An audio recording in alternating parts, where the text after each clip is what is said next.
Vale, pues entonces vamos con el hecho de que, ya que estábamos hablando de la Unión Europea, una de las novedades que traíamos para este directo pasa por el tema del Mar Rojo. Y es que finalmente la Unión Europea ha aprobado la nueva operación para proteger la libertad de navegación y todas estas cuestiones que se supone que era el objetivo, ¿no?, de la que había lanzado Estados Unidos con sus socios internacionales. Lo que pasa es que España en su momento bloqueó que se ampliara la operación Atalanta del Cuerno de África, que pudiera llegar hasta el Mar Rojo, de manera que pudiera tener esas competencias en contener a los hutíes en sus ataques contra los buques dirigidos en el Mar Rojo, ¿no?, y afectar a los intereses de Israel, pero se ha creado otra coalición, en este caso la Unión Europea, en la que se supone que España dijo que no iba a participar, ¿no?, pero que tampoco la iba a bloquear. Finalmente se llama Operación EUNAVFOR Aspides, que va a ser la que lleve a cabo estas tareas. Y bueno, entiendo que el mandato será diferente que la operación de Estados Unidos, que está llevando ataques directamente a cabo sobre territorio yemení y apuntando sobre fuerzas de los hutíes, interceptando sus lanzamientos. Recientemente se han dado novedades también a este respecto. Hemos recibido novedades todo el tiempo, sí, porque parece que la situación se vuelve repetitiva, pero no es cierto. Siguen escalando todos los ataques. Ya no es solo que los hutíes estén atacando a buques militares, que se esté atacando a buques mercantes, que se esté atacando a distintos objetivos también estadounidenses, ya no solo israelíes o de otros pasos, ¿no?, sino que ya se está llegando a situaciones en las que los hutíes han lanzado el primer ataque con misiles antibuque sobre una embarcación estaba en tránsito, ¿no?, en la historia, que es algo que no había ocurrido nunca. Ahora se ha dado la noticia de que los hutíes han derribado un dron estadounidense. De esto creo que hay imágenes. Se ha dado el reporte de que se habría dado el hundimiento del primer buque en el Mar Rojo, pero las imágenes que han estado circulando tenemos que decir que son falsas, que son antiguas, por lo que hemos podido ver.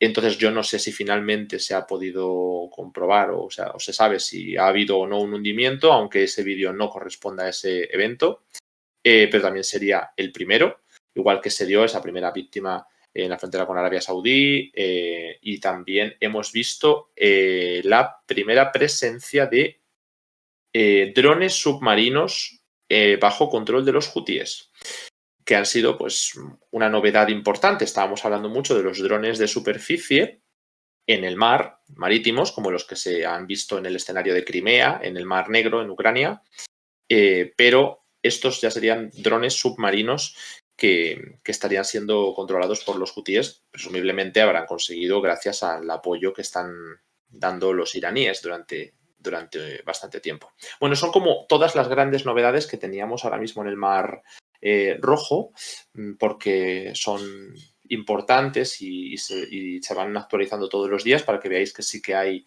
novedades y sigue la escalada en la zona. No sé si queréis comentar algo. Antes voy a dar las gracias a El Tabernero, que se ha dejado una sub de nivel 1 ya de 24 meses y con él estamos a puntito de ese primer objetivo para este bloque. Nada, chicos, tenemos la situación del Mar Rojo. ¿Cómo vemos la escalada? Bueno, dentro de esas noticias también teníamos el hecho de que habían derribado un dron estadounidense. Sí, lo he comentado, es Ah. un MQ-9 Reaper. Sí, lo que no queda claro es, Estados Unidos había reconocido que lo había perdido. Lo que no queda claro es en qué circunstancias, ¿no? Porque los jueces sí que habían publicado como restos que Sí, daban a entender que habían sido ellos que lo habían derribado. sí, ellos han declarado que lo han derribado, los hutíes. Y hemos visto imágenes que yo no sé si están vinculadas directamente. Y los estadounidenses no han explicado la causa, pero sí que han, como has dicho tú, ¿no?, han señalado que se les ha derribado un dron. Ujú. Bueno, pues principalmente yo diría que la situación en el Barrafo continúa dentro de lo esperado. Yo creo que lo más grave está que dentro de, pues es que evidentemente continúa esa tendencia, es el tema de la economía egipcia, que si no voy mal decían que habían reducido entre un 40 y un 50% los ingresos del canal de Suez. Sí, he Eh, visto esas cifras, pero no sé quién las ha dado. Si tú lo has visto, que las ha dado Egipto, Creo que el pero propio gobierno vamos, egipcio. que sí que son cifras que se oyen, vaya.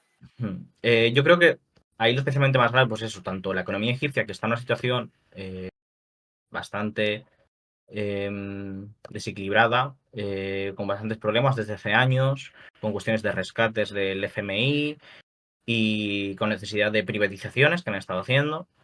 Ya que tener en cuenta que ya son 10 años de gobierno del ejército, el miedo, por así decir, que había una guerra civil antes, yo creo que quizás se va a ir disipando, porque es siempre el miedo que ha habido sobre la cuestión de si hacer protestas grandes, sobre si poner en duda la legitimidad del ejército y básicamente la práctica de dictadura militar que hay, ¿no?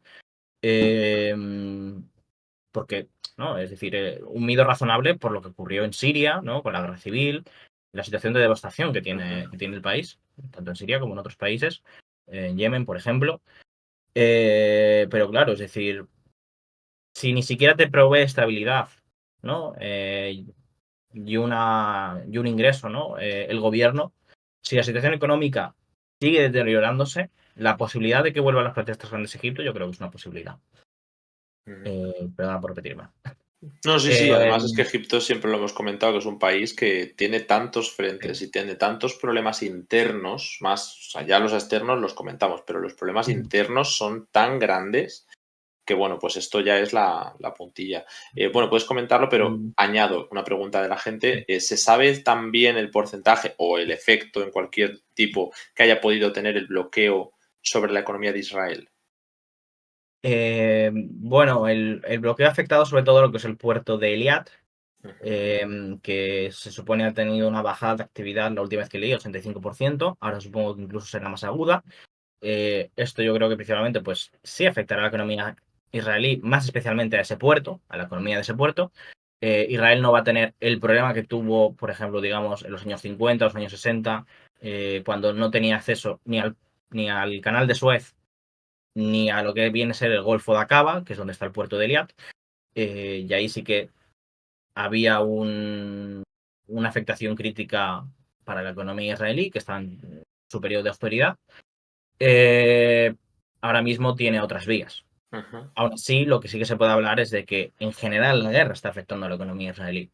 porque la economía israelí, en cuanto se pone en un estado de movilización, básicamente entra en un desempleo muy alto por el estado, digamos, el estado social que hay dentro de Israel, por la necesidad de esa economía de guerra, esa necesidad de movilizar. El Estado se encarga de seguir pagando los salarios a los movilizados, entonces eso tiene cargas muy importantes para la economía y por lo tanto estamos hablando de que en el último trimestre hubo una caída del 20% alrededor de la economía Sí, israelí. eso justo nos están comentando por el chat que han visto, por ver si lo podíamos comentar, que ha caído el PIB de Israel, algunos dicen un No 18%. es que se ha reducido la economía en su conjunto un 20%, sino que el crecimiento durante el último trimestre ha bajado un 20%.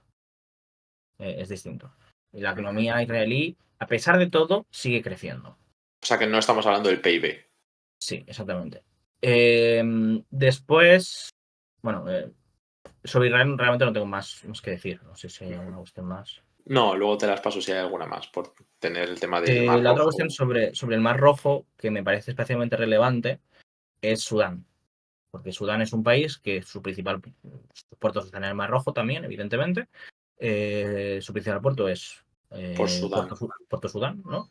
Sí, por Sudán. Y que es un puerto crítico que es por donde sale el petróleo, además del país. Por lo tanto, los ingresos del petróleo se ven afectados, la llegada de comida se ve afectada y la situación humanitaria en el país es muy grave. Diríamos que es la segunda peor crisis humanitaria después de Gaza, ¿no? Sí, La además por la guerra, más que Sí, tantas exactamente. cosas. O sea, ya de por sí por la guerra es probablemente de las más graves del mundo ahora mismo. Ujú. Entonces, pues eso, por otro lado, también está afectando mucho por la propia situación ya bélica, ¿no? Y hay una hambruna muy extendida, Sudán. Ujú. Sí, así es. Nacho, no sé si quieres tú comentar algo sobre esta cuestión del Mar Rojo y de cómo vemos las perspectivas hacia futuro. Y voy mirando el tema de las preguntas que tenemos por aquí.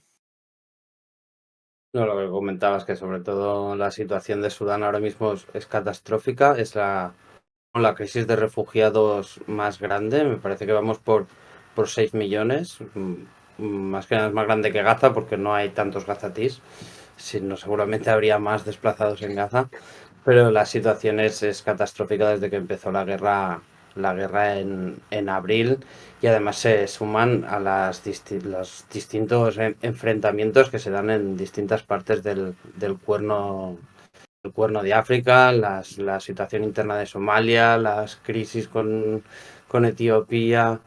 Está, bueno, el hecho de que todo el mundo esté intentando posicionarse en el cuerno de África demuestra esto, como hemos sacado el mapa esta semana, creo que ha sido de Djibouti, y la posición de todas las bases de todos, de Estados Unidos, de China, de Francia, de Japón, demuestra la importancia del estrecho de Bab el Mandeb. Sí, crítico Asia además, Acumulado. ya no solamente el canal de Suez, el Mar Rojo, es que toda la zona es estratégica. La península arábiga en sí, el estrecho de Hormuz, el Bab el Mandeb, todos son súper importantes. Y sí, efectivamente, vamos a ir siguiendo todas las novedades, las iremos trayendo. Voy a leer las últimas preguntas vinculadas con el tema del Mar Rojo, ¿vale? Entonces habremos tocado un poco la cuestión de Gaza, no de manera monográfica, porque el último programa creo que de hecho lo hicimos sobre Gaza, más a nivel monográfico, y la otra vez nos centramos también en Líbano. Hoy nos centramos en el tema del Mar Rojo y en la cuestión diplomática. Recordad que tenéis más de, creo que ya son 7 los hilos disponibles en Twitter para que sigáis las cuestiones que vamos publicando. Lo vamos poniendo todo en Telegram por si no queréis estar pendientes de algoritmos o de andar buscando la información. Y publicamos también en nuestra cobertura de la página web, que es donde se encuentra este mapa que veis en pantalla, que es gratis para todo el mundo, no hace falta estar suscrito. Y además allí no solo porque tengamos el mapa, es que podéis buscar todos los artículos y noticias que vamos sacando sobre Oriente Medio vinculadas a la guerra de Sukkot y a ya sus numerosas ramas regionales. Entonces, toda la información la vais a encontrar en ese directorio que tenemos en la página web, que es la cobertura del conflicto de Palestina e Israel. Y bueno, pues lo digo porque hoy nos hemos centrado en esos dos temas que han traído más novedades, pero muy pronto seguramente tengamos que volver a hacer monográficos sobre la resistencia islámica, que lo último que se supo fue que se rompió el alto el fuego por parte de Qatar y Hezbollah, pero no ha vuelto a haber grandes noticias, y sobre el Líbano, que siguen pues con sus ataques, pero la escalada la explicamos el último día. Hay un par de preguntitas y que si queréis con eso cerramos, aunque yo creo que son... bueno, antes tenemos una sub de Esther News, voy a dejarla escapar que si no se nos acumulan, y que ahora sí que estamos a una solo del objetivo, a ver si se anima alguien y con ello pues vamos a ir cerrando el programa. Vale, nos decían por un lado si estas operaciones militares de la Unión Europea, entiendo que la Aspides, ¿no? La nueva, tienen capacidades o mandato, competencias para combatir a los hutíes, y concretamente preguntaban si había alguna manera de defenderse de esos drones submarinos. No sé si tenemos algún tipo de información sobre esto, pero es una cuestión más técnica. En teoría han dicho que tiene un mandato defensivo únicamente. Lo que desconozco es qué instrumentos lleva. Vale. O sea,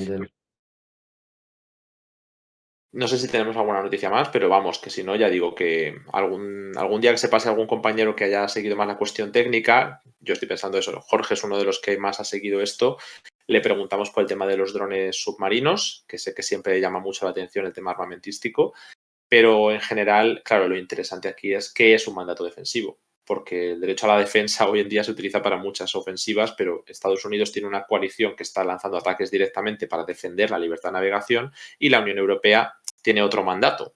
Depende de hasta qué punto la Unión Europea se quiera involucrar en estos ataques. Al final no es tanto el mandato o las competencias como la voluntad política. Y es muy distinta la voluntad política que hay en los 27, también por falta de consenso, que la que hay en Washington.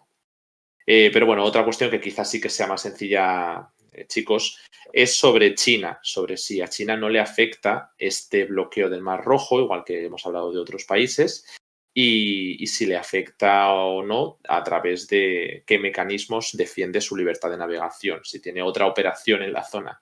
Creo que aquí lo más sencillo es pensar que igual los hutíes seleccionan sus objetivos. No sé qué opináis. Sí, como tal lo seleccionan, es decir, como tal eligen, es decir, se sabe quién miran los transportadores y de hecho los propios barcos cambian, es el mensaje que ponen. No Israel ponen, por ejemplo, ¿no? Para asegurarse. El problema es que es una cuestión de riesgo, ¿no? Por así decir, es decir, de las aseguradoras. Las aseguradoras saben que no pueden arriesgarse a que, es decir, que hay un peligro real, ¿no? De que aunque sus barcos no vayan hacia Israel, por algún tipo de equivocación, se vean afectados. Por lo tanto, suben el precio y ponen un riesgo mayor por guerra, ¿no? Eso pone unos costes premium que son demasiado elevados, que obligan a los barcos a no aceptar esos seguros y en su lugar buscar otras rutas. Entonces, todos los barcos en sí, toda la navegación se ve afectada por efecto dominó. En el caso de China, lo que he llegado a leer alguna vez es que sí que han hablado con Irán de poner presión y tal y cual, pero nada muy públicamente, nada. Les afecta, sí, yo diría que les afecta, evidentemente. Porque Por más por el tema de los seguros, quizá, porque ataques contra buques chinos no habrá habido, sí. ¿no? No, más, mira, por equivocación ha habido más ataques contra buques rusos. No rusos directamente, pero sí que llevan petróleo ruso, porque lo que hace Rusia Sí, es ya lo cambiar, conoce todo el mundo, ¿no?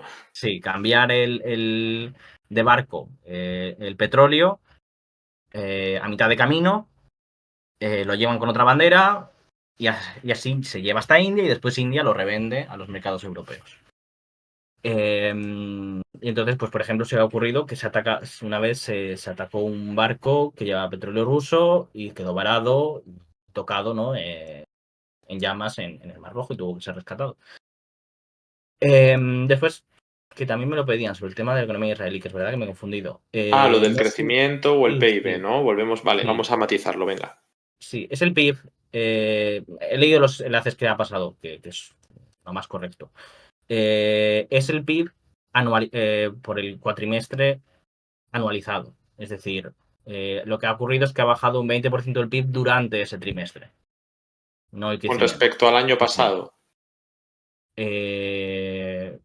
respecto al total del PIB de ese cuatrimestre, Vale, perdona, de ese cuarto trimestre, no cuatrimestre, vale, es ha al bajado, ha trimestre, habido al una trimestre. contracción del 20%, del 19,4%.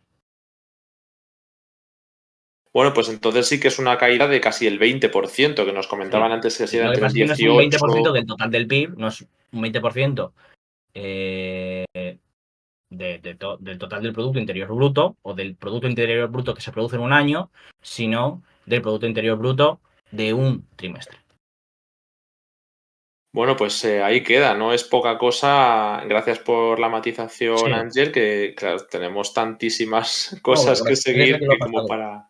como para sabernos todos los datos de memoria, y gracias a la gente que por el chat nos aporta las fuentes para que podamos ir comentando algunas informaciones que hay que ir actualizando, ¿no? Todo el tiempo. Nada, la última cuestión, porque ya es que nos tenemos que ir, pero nos preguntan por el tema del estrecho de Hormuz. Quiero señalar que sí, que es ese que se encuentra al norte de la península arábiga, que es el que está pues entre la zona de Emiratos Árabes, Omán e Irán.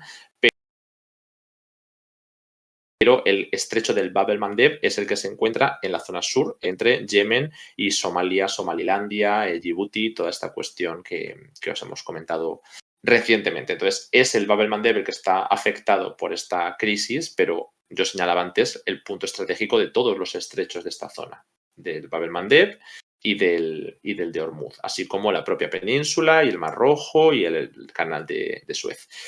No sé si tenemos algún dato de porcentaje de petróleo que cruce o del comercio mundial o del petróleo mundial que atraviese esta zona, es lo que nos han preguntado, pero son datos que seguramente estén accesibles porque son los típicos que se suelen dar sobre estos estrechos.